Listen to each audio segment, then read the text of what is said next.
ಗುರುರ್ಬ್ರಹ್ಮ ಗುರುರ್ವಿಷ್ಣು ಗುರುರ್ದೇವೋ ಮಹೇಶ್ವರಃ ಗುರು ಸಾಕ್ಷಾತ್ ಪರಬ್ರಹ್ಮ ತಸ್ಮೈ ಶ್ರೀ ಗುರವೇ ನಮಃ. ಶ್ರೀ ಜಗದ್ಗುರು ಸಿದ್ಧಾರೂಢರ ಪಾದಕಮಲಗಳಿಗೂ, ಶ್ರೋತ್ರಿಯ ಬ್ರಹ್ಮನಿಷ್ಠ ಸದ್ಗುರು ಬಸವಾನಂದರ ಪಾದಕಮಲಗಳಿಗೂ, ಅವರ ಪ್ರತಿರೂಪದಂತ ನಿಜಗುಣಪ್ಪನವರ ಪಾದಕಮಲಗಳಿಗೂ ನನ್ನ ದೀರ್ಘದಂಡ ಪ್ರಣಾಮಗಳನ್ನ ಸಲ್ಲಿಸುತ್ತಾ, ಎಲ್ಲ ಮಹಾತ್ಮರ ಪಾದಕಮಲಗಳಿಗೂ ನನ್ನ ದೀರ್ಘದಂಡ ಪ್ರಣಾಮಗಳನ್ನ ಸಲ್ಲಿಸುತ್ತಾ, ಮನದಲ್ಲಿ ಸ್ಮರಿಸಿಕೊಳ್ಳುತ್ತಾ, ತಮ್ಮೆಲ್ಲರಿಗೂ ವಂದಿಸುತ್ತಾ, ಇವತ್ತಿನ ನಿಜಗುಣರ ಒಂದು ಕೈವಲ್ಯ ಪದ್ಧತಿಯನ್ನ ನಾವು ನೋಡ್ತಾ ಇದ್ದೇವೆ. ಮುಖ್ಯವಾಗಿ ಮನುಷ್ಯ ಹುಟ್ಟಿ ಬಂದ ಮೇಲೆ ಮಾಡ್ಕೊಳ್ಳುವಂತ ಕೆಲಸ ಯಾವುದು? ಅದಕ್ಕ ಮನುಜ ಕುಲ ಜನನದ ಲಾಭ ಹೌದು, ಆರು ನಾನೆಂದು ವಿಚಾರಿಸು. ನಾನು ಯಾರಿದ್ದೀನಿ ಅನ್ನುವಂಥದ್ದನ್ನ ವಿಚಾರ ಮಾಡ್ಬೇಕಾಗ್ಯದ. ಅಂಥ ಒಂದು ನಮ್ಮ ನಿಜದ ಧಾಮ ಅಂದ್ರ ನಿಜ ಸ್ಥಿತಿಯನ್ನ, ಆ ನಿಜ ಸ್ಥಿತಿಗೆ ಹೋಗಾಕ ಇದು ಮಾರ್ಗ ನಿಜಗುಂಡ ಹೇಳಿದಂಥದ್ದು. ಯಾಕಂದ್ರೆ ಬಹಳ ವಿಶೇಷವಾಗಿ ಇಲ್ಲಿ ಹೇಳ್ತಾರೆ. ಈ ಜ್ಞಾನ ಪ್ರತಿಪಾದನಾ ಸ್ಥಳದಲ್ಲಿ ಅವರ್ಣ ಆದಂಥದ್ದು, ಕಳೆಯುವಂಥದ್ದು ವಿಚಾರವನ್ನ ಅವ್ರು ಹೇಳತ್ತಾರ. ಏನ್ ಹೇಳ್ತಾರ? ಇಂದಿನ ವಿಷಯದಲ್ಲಿ ಕೂಡ ಬಹಳ ಅದ್ಭುತವಾದಂತ ವಿಚಾರಗಳನ್ನ ಅವರು ಹೇಳಿದ್ರು ಇಂದಿನ ಒಂದು ಪದ್ಯದಲ್ಲಿ ಕೂಡ. ಯಾಕಂತಂದ್ರ ಜೀವನಿಗೆ ಆಗುವಂತ 7 ಅವಸ್ಥೆಗಳನ್ನ ವಿಚಾರ ಮಾಡಿ ನೋಡಿದ್ರ ಅದರಿಂದ ಏನಾಗ್ತದಂದ್ರೆ ಇಂಥ ಒಂದು ಬಂಧನದಿಂದ ಪಾರಾಗ್ಬಹುದು. ಅದಕ್ ಬಂದಂತ 7 ಅವಸ್ಥೆಗಳ ಬಗ್ಗೆ ಅವ್ರು ಹೇಳಿದ್ರು. ಹಿಂಗೈತೆ ಹೇಳ್ತಾರ ಗುರು. ಆದ್ರ ಅದನ್ನ ಆಚರಣೆಗೆ ತಗೊಳ್ಳುವಂಥದ್ದು ಶಿಷ್ಯನಿಗೆ ಬಿಟ್ಟದ್ದು. ಯಾಕಂತಂದ್ರ ಡಾಕ್ಟರ್ ಯಾವಾಗ ಗುಳಿಗೆ ಅದಕ್ಕೆ ಕೊಡ್ತಾರ, ನಾವು ತಲೆದಿಂಬ್ ಬಿಟ್ಕೊಂಡ್ ಕುಂತ್ರ ನಮ್ಗೆ ಆರಾಮಾಗಿ ಬಿಡ್ತದೆ ಅನ್ನಂದ್ರೆ ಇಲ್ಲ. ಅದು ಗುಳಿಗೆ ಏನ್ ತಗೊಳ್ಬೇಕಾಗ್ತದ. ಅದು ಅಂದಾಗ ಮಾತ್ರ ನಾವು ಆರಾಮಾಗಿರಕ್ ಸಾಧ್ಯ ಆಗ್ತದ. ಅದ್ರಂಗ ಗುರು ವಾಕ್ಯಗಳನ್ನ ನಾವು ತಗೊಂಡು ಅದೇ ಪ್ರಕಾರ ನಡ್ಕೊಳ್ಬೇಕಾದಂಥದ್ದು ಬಹಳ ಮುಖ್ಯವಾಗಿರ್ತದ. ಇಂದಿನ ವಿಚಾರದಲ್ಲಿ ಕೂಡ ಹೇಳಿದ್ರು, ಈ ಜ್ಞಾನದಿಂದ ಇಂಥ ಒಂದು ಯಾವಾಗ ನಿನಗ ಜ್ಞಾನ ಆಯ್ತು ಅಂತಂದಾಗ ಅವಾಗ ನಿನಗ ಅತ್ಯಂತ ದುಃಖ ನಿವೃತ್ತಿ ಆಗ್ತದ, ಪರಮಾನಂದದ ಸ್ಥಿತಿ ನಿನಗ ಆಗ್ತದ ಅನ್ನುವಂಥ ವಿಚಾರವನ್ನ ಹೇಳಿದ್ರು. ಇವಾಗ ಯಾಕಂದ್ರ ಕೆಲವು ವಿಚಾರಗಳನ್ನ ಹೇಳ್ತಾರ. ಹಗ್ಗದೊಳಗ ಹಾವಿನ ಒಂದು ಭ್ರಾಂತಿ ಆಗ್ಯದಂದ್ರ ಹಗ್ಗದ ಜ್ಞಾನದಿಂದನೇ ಅದು ಭ್ರಾಂತಿ ಹೋಗಕ್ ಸಾಧ್ಯ ಆಗ್ತದ. ಅದ್ರಾಗ ಇದ್ರಂಗ ಏನಂದ್ರ ನಿನಗ ಅಜ್ಞಾನ ಆಗ್ಯದ, ಬಂದದ. ಯಾಕಂದ್ರೆ ಈ ಅಜ್ಞಾನದಿಂದ ಏನಾಗ್ಯದಪ್ಪ ಅಂದ್ರ ಜನನ ಮರಣ ಅನ್ನುವಂತ ದುಃಖ ಆಗ್ಯದ. ಮತ್ತೆ ಇಂಥ ದುಃಖ ನಿವೃತ್ತಿ ಆಗ್ಬೇಕಾದ್ರೆ ನಮಗ್ ಜ್ಞಾನದಿಂದನೇ ನಿವೃತ್ತಿ ಆಗ್ತದ. ಯಾಕಂದ್ರ ಯಾವ್ದ್ರಿಂದ? ತನ್ನ ತಾನು ಅರಿಯುವುದರಿಂದ. ಅವಾಗ ಇಂಥ ಒಂದು ಬಂಧನದಿಂದ ಪಾರಾಗಕ್ ಸಾಧ್ಯ. ಅದರಿಂದ ನಾನು ಯಾರಿದ್ದೀನಿ ಅನ್ನುವಂಥದ್ದು ವಿಚಾರ ಮಾಡು. ಈ ವಿಚಾರ ಮಾಡೋದ್ರಿಂದ ಏನಾಗ್ತದಪ್ಪ ಅಂತಂದ್ರ ಅವ್ರು ಹೇಳ್ತಾರ, ಸಂಸಾರದ ಸಾಗರ ಅಂತ ಹೇಳಿದಾರ ಅವರು. ಇದು ದಾಟೋದಕ್ಕ ಬಹಳ ಈಜಿ ಆಗ್ತದ, ಅಂದ್ರೆ ಸುಲಭ ಆಗ್ತದ ಯಾವಾಗ ನಿನ್ನನ್ನೇ ನೀ ತಿಳ್ಕೊಳ್ಳೋದ್ರಿಂದ. 21ನೇ ಪದದಲ್ಲಿ ಅದನ್ನ ಹೇಳ್ತಾರೆ. ಈ ಪದ್ಯದಲ್ಲಿ ಏನ್ ಹೇಳ್ತಾರ? ಆರು ನಾನೆಂದು ವಿಚಾರಿಸಿ ತಿಳಿಯೇ ಸಂಸಾರ ಸಾಗರವನ್ನು ತರಿಪುದರಿದೆ. ನೋಡ್ರಿ, ಆರು ನಾನೆಂದು ನಾನು ಯಾರು ಅಂತ ತಿಳ್ಕೊಳ್ಳುವಂಥದ್ದು. ನಾನು ಯಾರಿದ್ದೀನಿ ಈ ರೀತಿ. ಮತ್ತೆ ಹೆಂಗ ತಿಳ್ಕೊಳ್ಬೇಕು ಯಾರು ನಾನು ಇದ್ದೀನಿ ಅಂತಂದ್ರ ಶ್ರುತಿ ಪ್ರಮಾಣಗಳು ಮತ್ತೆ ಸ್ವಾನುಭಾವದಿಂದ. ಇಲ್ಲಿ ಅಷ್ಟೇ ನಾವು ಕೇಳಿ ಬಿಟ್ಟಿವಿ ಅನ್ನೋದಿಲ್ಲ. ಕೇಳೋದು ಅದು ಶ್ರುತಿ ಪ್ರಮಾಣಗಳು ಇರ್ಬೇಕು, ಕೇಳಬೇಕು, ಮತ್ತೆ ಸ್ವಾನುಭಾವ ಆಗ್ಬೇಕು. ಅದು ಯಾವಾಗ ಮನನ ಮಾಡ್ತಾ ಮಾಡ್ತಾ ನಿಧಿಧ್ಯಾಸನಕ್ಕ ಬಂದಾಗ ಅಲ್ಲಿ ಇವೆಲ್ಲ ವಿಚಾರಗಳು ನಮ್ಗ ಸ್ವಾನುಭಾವಕ್ಕೆ ಬರುವಂಥದ್ದು. ಇದನ್ನ ತಿಳ್ಕೊಳ್ಬೇಕು, ವಿಚಾರಿಸಿ ಸ್ವಾನುಭಾವದಿಂದ ಕೂಡ ವಿಚಾರಿಸ್ಬೇಕು.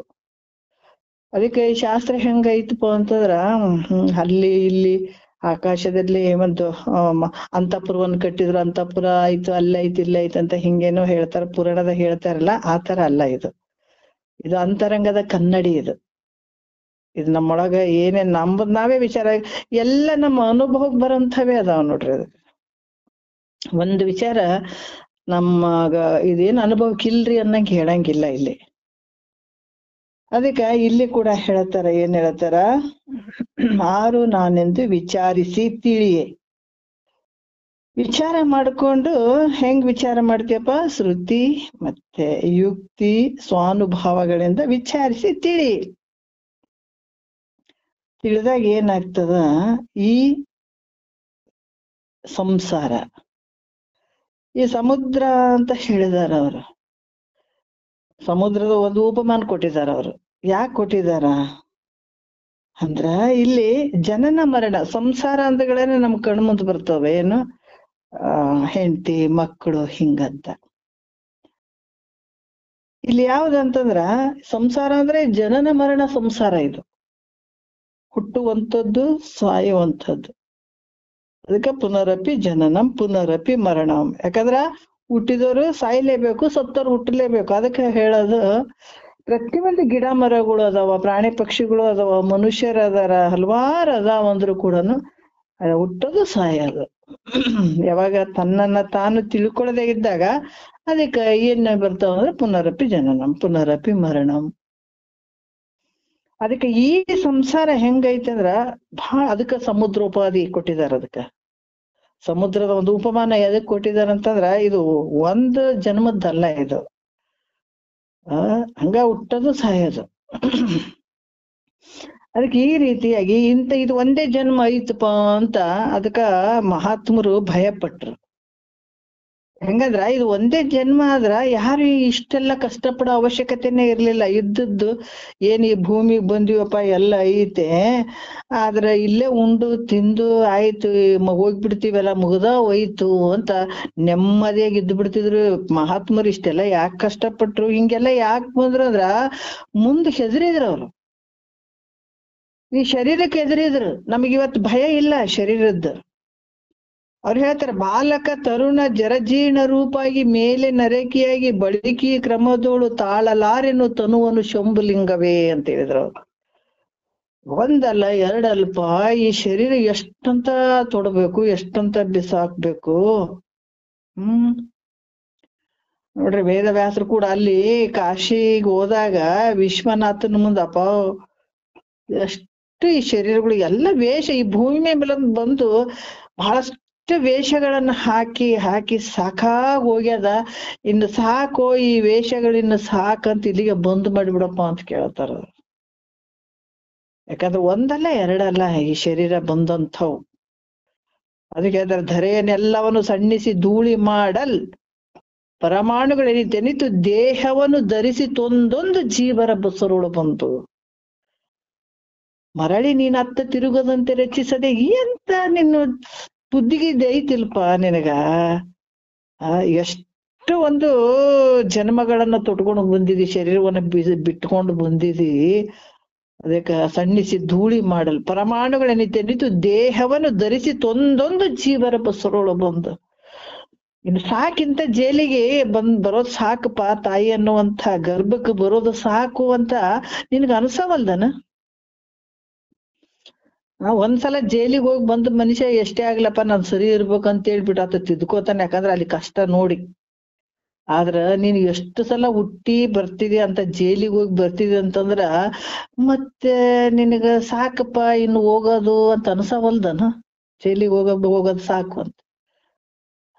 ಅಲ್ಲಿ ಜೈಲ್ನಾಗ ಹೋದಾರ ಸ್ವಲ್ಪ ಕೆಲ್ಸ ಮಾಡ್ತಾರ. ಏನು ಆದಷ್ಟು ಅಲ್ಲಿ ಜೈಲ್ ಅಧಿಕಾರಿದು ಒಂದು ಬಂದಿದ ವಿಚಾರಗಳು ಇವೆಲ್ಲ. ಅವ್ರ ಆದಷ್ಟು ಒಂದು ಸನ್ನಡತೆ ಪ್ರಕಾರ ತಗೊಳ್ಬೇಕನ್ನುವಂಥದ್ದು ಇರ್ತದಲ್ಲ, ಮತ್ ನೀ ಮಾಡ್ಕೊಳಂಗಿಲ್ಲ ನಿಲ್ಲಿ. ಅದಕ್ಕ ಮಹಾತ್ಮರು ತಿಳ್ಕೊಂಡ್ರು ಇದು ಒಂದು ಜನ್ಮ ಆದ್ರ ಸಾಕ, ಇದು ಒಂದು ಜನ್ಮ ಆದ್ರೆ ಹೆದರ್ತಿರ್ಲಿಲ್ಲ, ಉಂಡು ತಿಂದು ಸತ್ ಆಯ್ತ್ ನಡೆ ಅಂತ ಅನ್ಕೊಂಡ್ ಬಿಡ್ತಿದ್ರು. ಆದ್ರೆ ಹಂಗಿಲ್ಲಲ್ಲ. ಬಾಲಕ ಅನ್ನುವಂಥದ್ದು, ಯೌವನ ಅನ್ನುವಂಥದ್ದು, ಮುಪ್ಪ ಅನ್ನುವಂಥದ್ದು, ಮತ್ತ ಮುಂದ ಮೇಲೆ ನರಕಿಯಾಗಿ ಬಾಲಕ ತರುಣ ಜರಜೀರ್ಣ ರೂಪಾಗಿ ನೋಡ್ರಿ. ಬಾಲಕ ಅಂತ ಅಷ್ಟೇ ಇರ್ತೀವೇನೋ ಅಂದ್ರ ಇಲ್ಲ, ಅಷ್ಟೇ ನಾವ್ ಇರ್ತೀವಿ ಅಂದ್ರೆ ಇರಾಕ್ ಬಿಡ್ತದನ? ನಿನ್ ಕೈಲಿ ಏನು ಆಗಂಗಿಲ್ಲ. ಸುಮ್ಮನೆ ಎಲ್ಲ ನಾ ಮಾಡಿದೆ ನಾವ್ ಏನ್ ಮಾಡ್ತಿ? ಹಂಗ ಬಾಲ್ಯದ ಅವಸ್ಥೆ ಜಾರಿ ಬಿಡ್ತು, ಯೌವನ ಬಂತು, ಯೌವನದಲ್ಲೇ ಎಲ್ಲ ಮರ್ತುಕೊಂಡಿ ಎಂಥ ಒಂದು ಇದಾಗಿರ್ತದ ನೋಡ್ರಿ ನಮ್ಗ. ಯೌವನ ಸಂದರ್ಭದಲ್ಲಿ ಕೆಲವು ಸಲ ಹೇಳ್ತಾರ, ರಾಜ ಹಿಂಗ್ ಹೋಗ್ತಾ ಇದ್ದ, ಹೆಂಗ್ ಆಗಿರ್ತೀವಿ ನಾವಂತ. ರಾಜ ಹೋಗ್ತಾ ಇದ್ದ, ಹಿಂಗ್ ಹೋಗ್ತಾ ಅಲ್ಲಿ ಇಲಿಗಳು ಬಹಳ ಇದ್ವು. ಅಲ್ಲಿ ಒಂದು ವಜ್ರದ ಹರಳು ಇತ್ತು. ಇಲಿ ಏನ್ ಮಾಡ್ತಂತ, ಅವೆಲ್ಲ ಇಲಿಗಳಿದ್ವು. ಇದು ಒಂದ್ ಇಲಿ ನೋಡ್ಬಿಟ್ಟು ಗಬಕ್ ನುಂಗ ಬಿಡ್ತದು ವಜ್ರದ ಹರಳನ್ನ. ವಜ್ರ ನುಂಗಿ ಬಿಡ್ತು.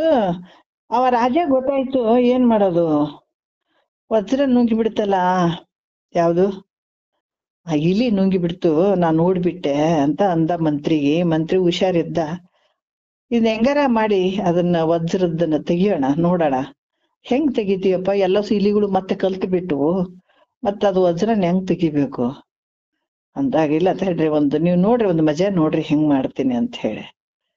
ಅವಾಗ ಎಲ್ಲ ಇಲಿಗಳು ಕರೆದು, ಎಲ್ಲ ಇಲಿಗಳು ಬಂದು ಒಂದ್ ಕಡೆ ನಿಲ್ಸಿದ್ರಿ ಇಲಿಗಳನ್ನ. ಬಹಳಷ್ಟು ಇಲಿಗಳು ಒಂದ್ ಕಡೆ ನಿಂತು, ಒಂದ್ ಇಲಿ ಮಾತ್ರ ಸಪ್ರೇಟ್ ನಿಂತು ಬಿಡ್ತದ. ನಿಂತಾಗ ಅನಿಸ್ತು, ಇವೆಲ್ಲ ಇಲಿಗಳು ಒಂದ್ ಕಡೆ ನಿಂತಾವ, ಇದು ಮಾತ್ರ ಸಪ್ರೇಟ್ ನಿಂತದಲ್ಲ, ಇದನ್ನೇ ಕಟ್ ಮಾಡ್ರಿ, ಕೊಯ್ರಿ, ಸಿಗ್ತದ ವಜ್ರ ಅಂತ. ಅವಾಗ ಅದನ್ನ ಇಲಿಯನ್ನ ತಗೊಂಡು ಕಟ್ ಮಾಡಿದ್ರೆ ಅದ್ರಾಗ ವಜ್ರ ಇತ್ತು. ಅದು ನಿನಗೇಂಗ್ ಗೊತ್ತಾಯ್ತು ಅಂತ ಅಂದ ರಾಜ. ಅವಾಗ ಆತ ಅಂದ, ನನಗ್ ಗೊತ್ತು ರಾಜ, ಮಹಾಪ್ರಭು ಗೊತ್ತು ನನಗ. ಯಾಕಂತಂದ್ರ ಹಾಗೇನೆ ಅದು ವಜ್ರದ ಅರಳು ನುಂಗಿ ಅದಕ್ಕೆಲ್ಲರ್ಕಿಂತ ನಾನು ಬೇರೆ ಅನ್ನುವಂತ ಒಂದು ಅಹಂ ಅದಕ್ಕೆ ಬಂದು ಹಾಗೇನೆ ಅಂತದದು. ಅದಕ್ಕ ಮನುಷ್ಯಗೆ ಹೇಳ್ತಾರ, ಒಂದು ಬರಬಾರ್ದು ಒಂದು ಆಸ್ತಿ ಬಂದ್ರು ಕೂಡ ಎದೆ ಉಬ್ಬಿಸ್ತಾನ, ಹೋಗ್ಬಾರ್ದು ಒಂದು ಆಸ್ತಿ ಹೋದ್ರು ಕೂಡನು ಅಲ್ಲಿ ಅಳ್ತಾನ. ಹೇಳುವಂತ ಉದ್ದೇಶ ಏನು ಅಂತಂದ್ರ, ಎಲ್ಲದಕ್ಕೂ ಒಂದು ಯೌವನ ಒಂದು ಸಂದರ್ಭದಲ್ಲಿ ಆಗ್ಲಿ, ಯಾವ್ದಕ್ಕೆ ಆಗ್ಲಿ, ಏನ್ ಮಾಡ್ಬಾರ್ದು ಮಾಡಿ ಅಲ್ಲೆಲ್ಲವನ್ನ ಮರ್ತು ಬಿಟ್ಟು ಮತ್ತೆ ಈ ಜನನ ಮರಣಕ್ಕೆ ಗುರಿ ಆಗುವಂತ ಒಂದು ಪ್ರಸಂಗಗಳು ಇವೆಲ್ಲ ಅವಸ್ಥೆಗಳಲ್ಲಿ. ಈ ಬಾಲ್ಯ ಯೌವನ ಹಾಗೆ ಜಾರಿಬಿಟ್ಟು ಮತ್ತೆ ಮುಪ್ಪು ಜರಜೀರ್ಣ ರೂಪಾಗಿ ಇಷ್ಟೇ ಆಯ್ತನ್ನುವಂಥದ್ದಲ್ಲ, ಮತ್ತೆ ಮೇಲೆ ನರಕಿಯಾಗಿ. ಯಾವಾಗ ಈ ವಿಚಾರವನ್ನ ತಿಳ್ಕೊಳ್ಳಿಲ್ಲ, ಗುರು ವಿಚಾರಗಳನ್ನ ತಿಳ್ಕೊಳ್ಳಿಲ್ಲ, ಅದಕ್ಕೆ ಮಹಾತ್ಮರು ಸೂಕ್ಷ್ಮತೆ ಹೇಳ್ತಾರ, ಬಹಳ ಸೂಕ್ಷ್ಮತೆ. ಅಲಕ್ಷ್ಯ ಮಾಡ್ಬೇಡಪ್ಪ, ಮಾಡ್ಬೇಡ. ಯಾಕಂದ್ರ ಏನಾರ ಮಾಡಿ ಸಾಯಿ, ಸ್ವಲ್ಪ ಮುಂದ ನಿನಗ ಉಪಯೋಗ ಆಗ್ತದ. ಯಮಧರ್ಮನ ದಾಳಿಯಾರ ಬಿಡಿಸ್ಕೊಳು ಅಂತಾರ. ಇದು ತಿಳ್ಕೊಳಕ್ ನಿನಗ ಆಗ್ಲಿಲ್ಲ ಅಂದ್ರೆ ಅಟ್ಲೀಸ್ಟ್ ಅಷ್ಟಾರ ಬಿಡಿಸ್ಕೊ ಅನ್ನೋ ಒಂದು ಎಚ್ಚರಿಕೆ ಕೊಡ್ತಾರ. ಹಂಗಾಗಿ ಈ ಜನನ ಮರಣ ಅನ್ನುವಂಥ ದೊಡ್ಡ ದುಃಖ ಇದು. ಈ ದೊಡ್ಡ ದುಃಖ ಇದರಿಂದ ಪಾರಾಗ್ಬೇಕು ಅಂತಂದ್ರ ಇದನ್ನ ತಿಳ್ಕೊ. ನಾನು ಅನ್ನುವಂಥದ್ದನ್ನ ಮೊದಲು ತಿಳ್ಕೊ ನೀನು. ಅದಕ್ಕೆ ಇದಕ್ಕ ಸಮುದ್ರ ಉಪಮಾನವನ್ನು ಕೊಟ್ಟಿದ್ದಾರೆ. ಇದು ಯಾವಾಗ್ಲೂ ಇದು ಹೆಂಗ ಅನಿಸ್ತದಂದ್ರ, ಇದಕ್ಕ ಇಷ್ಟಿಷ್ಟೇ ಅಂತ ಲಿಮಿಟ್ ಇಲ್ಲ ಇದಕ್ಕ. ಇಷ್ಟೇ ಆದ ಅಂತ ನಿರ್ಣಯ ಮಾಡ್ಲಿಕ್ಕೆ ಬರದೇ ಇರುವಂತಹದ್ದು ಇದು. ಹಂಗಾಗಿ ಇದು ಒಂದೇ ಜನ್ಮ ಲಾಸ್ಟ್ ಅಪ್ಪ ಅನ್ನಂಗಿಲ್ಲ, ಮತ್ತಿಂದ ಮುಂದೆ ಬಹಳ ಬರ್ತಾವ. ಅದಕ್ಕ ಸಮುದ್ರಕ್ಕೆ ಏನಾದ್ರ ಅಳತೆ ಹಿಂಗೈತಪ್ಪ ಇಷ್ಟ ಐತೆ ಅಂತ ಹೇಳಕ್ ಬರ್ತದೆ ಅಂದ್ರ ಊಹೆ ಮಾಡಕ್ಕೆ ಬರಂಗಿಲ್ಲ. ಸಮುದ್ರ ಇಷ್ಟ ಐತೆ ಅಂತ ಹೇಳಕ್ ಬರಂಗಿಲ್ಲ. ಅದಕ್ಕ ಇಂಥ ಒಂದು ಸಂಸಾರ ಕೂಡನು ಇದು ಹೆಂಗೈತೆ ಅಂದ್ರೆ ಅಜ್ಞಾನದಿಂದ ಕೂಡ್ಯದ. ಇದಕ್ಕೂ ಇಷ್ಟು ಲಿಮಿಟ್ ಅಂತ ಹೇಳಕ್ ಬರಂಗಿಲ್ಲ. ಇದಕ್ಕೆ ನಾವು ಇದರಿಂದ ಪಾರಾಗ್ಬೇಕು ಅಂತಂದಾಗ ನಾನು ಯಾರಿದ್ದೀನಿ. ಅದಕ್ಕ ಮಹಾತ್ಮರು ಹೇಳ್ತಾರ, ಯಾವುದು ನೆನೆಯುವುದು ಅನುದಿನ ಉದಯ ಕಾಲದ ಎಚ್ಚರಿಕೆಗಳು ವಿನುತ ಗುರು ಮೂರ್ತಿಯನ್ನು ಉಮೇಶನ ಅಂಗ್ರಿಯನ್ನು ಬಳಿಕ ನಿನ್ನನ್ನು ಸುವಿಚಾರದಿಂದ ನೇಮಕವಾಗಿ ಮನುಜ ನಿನಗಹುದು ಮುಕ್ತಿ ಅನ್ನುವಂತ ವಿಚಾರದಲ್ಲಿ ಹೇಳ್ತಾರ. ಗುರುವಿನ ಮುಖಾಂತರ ಇದನ್ನೆಲ್ಲ ತಿಳ್ಕೊಳ್ಬೇಕಾಗ್ತದ. ಪರಮಾತ್ಮನ ಸ್ಮರಣೆ ಮಾಡೋರು, ಯಾಕಂದ್ರೆ ನೀನ್ ಚಂದ ಕುಂತು ಕೇಳಕತ್ತಿದ್ ನೋಡಿ, ಇದೆಲ್ಲ ಪರಮಾತ್ಮ ಮಾಡಿದಂಥದ್ ನೆನಸು. ಅಷ್ಟೇ ನೆನ್ಸಿನಂತ ಅಷ್ಟೇ ಕುಂದ್ರಬೇಡ. ಮತ್ತೆ ತಿರುಗ ಸುವಿಚಾರದಿಂದ ನೇಮಕವಾಗಿ ನಿನ್ನನ್ನ ನೀನು ವಿಚಾರ ಮಾಡಂತ ಹೇಳ್ತಾರ ಅವ್ರು. ಅಂದಾಗ ನಿನಗ ಆನಂದ ಆಗ್ತದೆ. ಇಲ್ಲ ಅಂದ್ರೆ ನಾನು ಇಷ್ಟೇ ಮಾಡ್ಕೊತ ಕುಂತೀನಿ ಅಂದ್ರೆ ಸಾಧ್ಯನೇ ಇಲ್ಲ. ಅದಕ್ಕೆ ಇಂಥ ಒಂದು ಬಂಧನದಿಂದ ನೀ ಪಾರಾಗ್ಬೇಕಾಗಿತ್ತು ಅಂದ್ರೆ ಈ ಅಜ್ಞಾನದಿಂದ. ಯಾಕಂದ್ರ ನಾನು ಯಾರಿದ್ದೀನಿ ಅಂತ ತಿಳ್ಕೊಳ್ಳುವಂಥದ್ದು ಬಹಳ ಮುಖ್ಯ. ಇಂಥ ಅಜ್ಞಾನವನ್ನ ನಿವೃತ್ತಿ ಮಾಡ್ಕೊಳ್ಬೇಕಾದ್ರೆ ಜ್ಞಾನದಿಂದನೇ ಮುಕ್ತಿ. ಮತ್ತೆ ಅದಕ್ಕ ಮುಂಚೆ ಹೇಳಿದಾರೆ, ಇಲ್ರಿ ನಾವ್ ಬೆಳತನ ಪೂಜೆ ಪುರಸ್ಕಾರ ಮಾಡ್ತೀವ್ರಿ, ಹೋಗಿ ಅಲ್ಲಿ ಮುಳಿಗ್ ಬಂದಿವ್ರಿ, ಇಲ್ಲಿ ಮುಳಿಗ್ ಬಂದಿವ್ರಿ, ನಮ್ಮ ಮುಕ್ತಿ ಆಗ್ತದ್ರ.